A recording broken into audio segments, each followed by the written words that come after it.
aya mafaranga ureba yose yabaye peyidi, ariko aya ngaya ya nyuma ayo nakoreye uyu munsi nanze kuba nayakuraho nakweretse uburyo ki n'ubundi nyakuraho hano muri M-Pesa. Reka nkwereke aya ngaya yose uri kureba ni rikodi n'ubundi z'iki cyumweru nk'uko uri kubireba. Aya nyuma y'iki cyumweru n'ubundi ngiye kuba nayakuraho uyu munsi, ariko nanze kuyakuraho nakweretse uburyo ki tuyakuraho. Ngiye gukuramo ay'uyu munsi nkwereke ngo bikora gute, abikozwa gute, tugendane akantu ku kandi. Ahangaha ni muri M-Pesa. Reka dutangire rero nkwereke ngo akantu ku kandi n'ubundi turagera ku musozo gute. Ariko icyo mubwira cyo, hano wemerewe kuba wakoresha mobile money, hano wemerewe kuba wakoresha mobile money, ikindi wemerewe kuba wakoresha Binance, byose biremera. Reka nkwereke, no kuvuga ngo nk'uko ubibona n'ubundi kuri balance hariho coin 4,892, izi ngizi nyine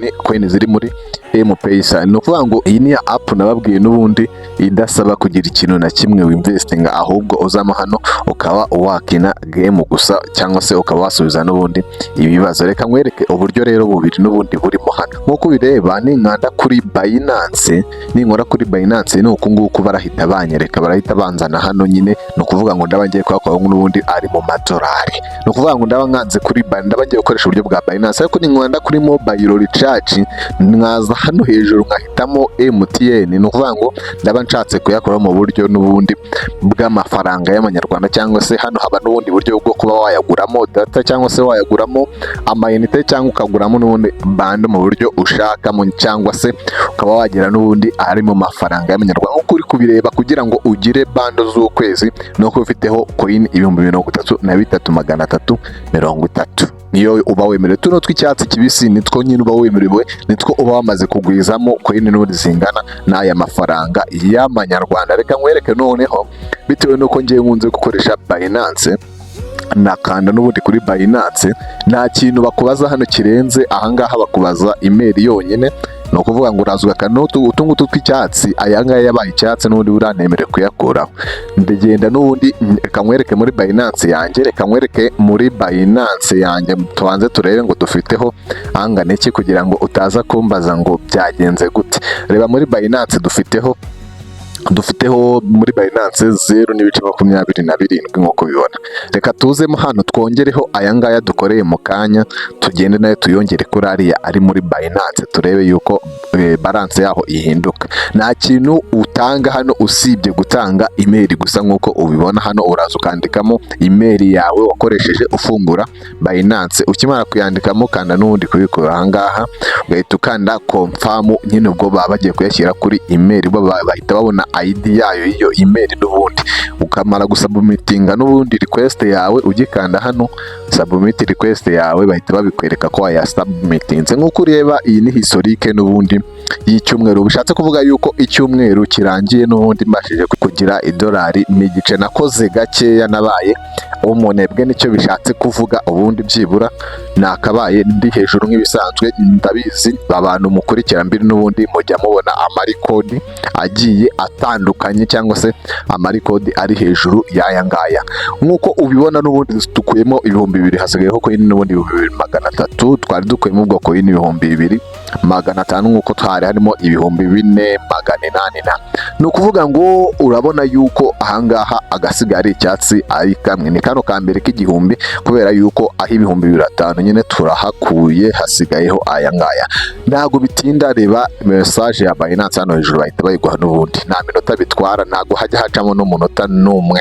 Reba message ya Binance yuko n'ubundi habayeho received, bahita bayikwereka you have received 0,25 n'ubundi USDT. Ni ukuvuga ngo bakanakwereka yuko hano habayeho nyine kohereza, cyangwa se habayeho reward redeem. Ni ukuvuga ngo bakwereka message ebyiri, bakwereka message hano muri M-Pesa, bakanakwereka message kandi ya Binance. Ni ukuvuga ngo nituza hano turahita dusanga n'ubundi Binance balance yaho yiyongereye, ngira ngo nk'uko uri kubibona balance yaho yahise yikuba kabiri nk'uko uri kubireba. Ni ukuvuga ngo rero, reka nkwereke uburyo noneho hano uyabakoreramo, uburyo ki uyakoreramo. Ni ukuvuga ngo hano habamo uburyo bugera kuri 4 bwo gukoreramo amafaranga. Hari n'ubundi n'ubundi buba burenga ariko hari ubutemewe mu gihugu cy'u Rwanda. Ni ukuvuga ngo hari uburyo bwemewe hanze gusa.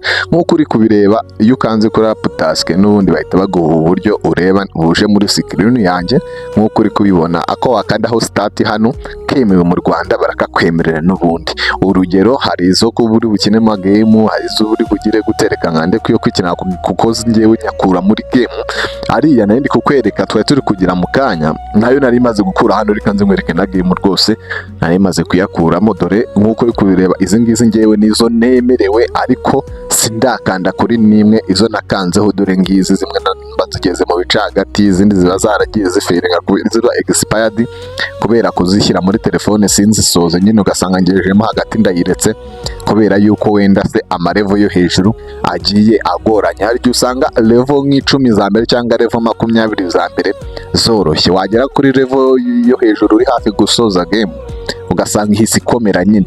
Niyo mpamvu ziri ureba mba nagenze cagata. Hari n'ahandi ukanda hano kuri street, ukanda hano kuri complete street bari buguha akantu k'aka video.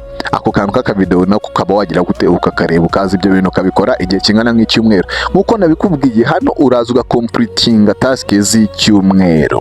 Niyo mpamvu ureba hano muri street nyine bahita baguha gukora icyumweru.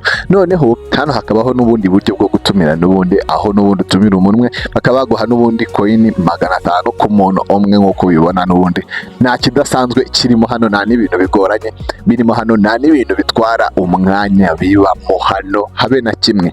Ni ukuvuga ngo ahangaha reka nzegeranye iboro z'icyumweru, coin z'icyumweru zose nzazishyire hamwe, zose nzazegeranyirize hamwe nze tuziguremo nka bando cyangwa se tuzigira ari amanyarwanda nabyo mbikwereke kuko uyu munsi nari nkweretse n'ubundi ko dukoresha Binance muri iyi boro. Murabizi ahangaha kuri mbiri business zacu rero nakagaruka. No kuvuga ngo ubaye umushyashya nakwifuriza gukora sabone kugira ngo tujye tubana no mu biganiro by'ubutaha, kandi ubaye uri umusangwa nabwo tugushimira ko udukurikira umunsi ku munsi. Ni ukuvuga ngo comment section ni yanyu, mujye muduha ibitekerezo n'ubundi kuko ari byo tugenderaho ubutaha tugiye kuba twakora indi video. Gize ikibazo cyangwa igitekerezo dufite groupe ya WhatsApp ndayipininga hasi aho ngaho uze kuyireba n'ubundi nushaka winjire muri groupe yacu ya WhatsApp ujoininge ujye ubona ibyo bagenzi banyu bakora buri munsi, ibyo bakora umunsi ku munsi, task bakora umunsi ku munsi, nta kindi kintu na gitoya zibasabye. Reka tubonane muri video utaha. Ciao ciao.